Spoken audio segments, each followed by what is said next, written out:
possible. Pirates don't kiss. It's gross. Make him walk the plank. Sorry, Linus, but you hurt him. I breathed in the herbal and copper scent of his skin, my mouth watering. Fine, so part of the craving did involve his blood. Rules are rules, sharkbait. You boarded without the captain's permission. I raised the sword and pressed the tip of my blade against his heart. To the poop deck you go. Poop deck? Oscar cackled. You said poop. Boys, pulse or no pulse, enjoyed toilet humor. Linus smothered a grin, and it was all I could do not to kiss him until it surfaced again. Hormones. What can you do? Apparently, having a real boyfriend agreed with me. It's Davy Jones's locker for you. I nudged Linus until the foam bent, and he backed toward the house. Willie, the cellar doors, if you please. The twin halves leading into the false basement used for storing preserves and mundane non-perishables swung open, the hinges groaning with the old house's laughter. Step lively now. I tried keeping a straight face, but it was a losing battle. This plank was made for walking. Drown already, Oscar sighed over my shoulder. We have treasure to find. Thanks to a tropical depression moving through the area, we had postponed our treasure hunt for a week after the ball.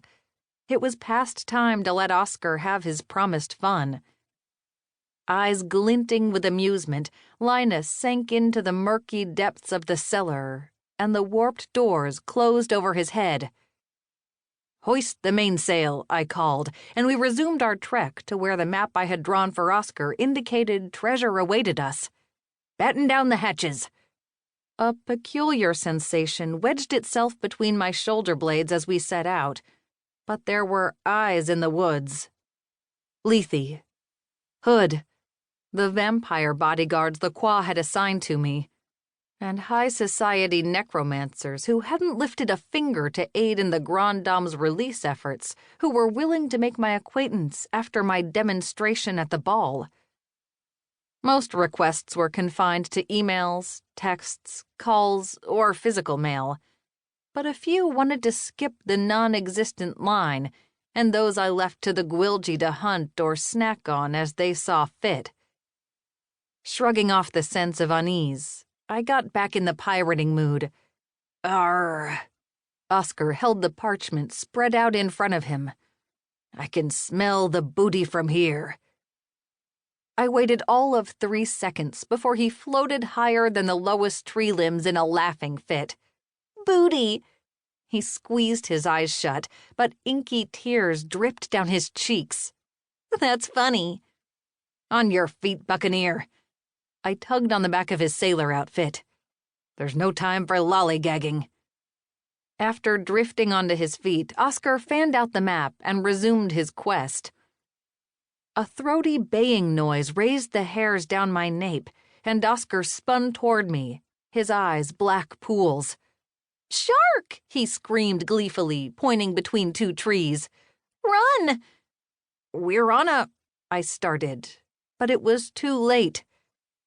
Guess this captain ain't going down with his ship. Lethe padded out on all 4s, her lips peeled away from pointy teeth, drool stringing her jaw.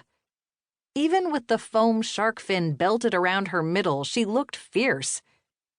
Behind her, Hood strolled on 2 legs while humming the theme from Jaws to set the mood. Swim for your life, I yelled to Oscar's retreating back. I'll handle these coxswain. Pretty sure a coxswain is a helmsman, Hood said dryly. I cut him a flat glare that only made him smile wider. Gwilgie had a lot of teeth. Undeterred by my wrath, he continued. I'm guessing you've never been to Tybee Island Pirate Fest? I don't have a serving wench costume Lethe can borrow, if that's what you're asking. Odette hated the crowds, so she often came to stay with us during the weekend pirate festivities, since the rules of Southern hospitality forbade me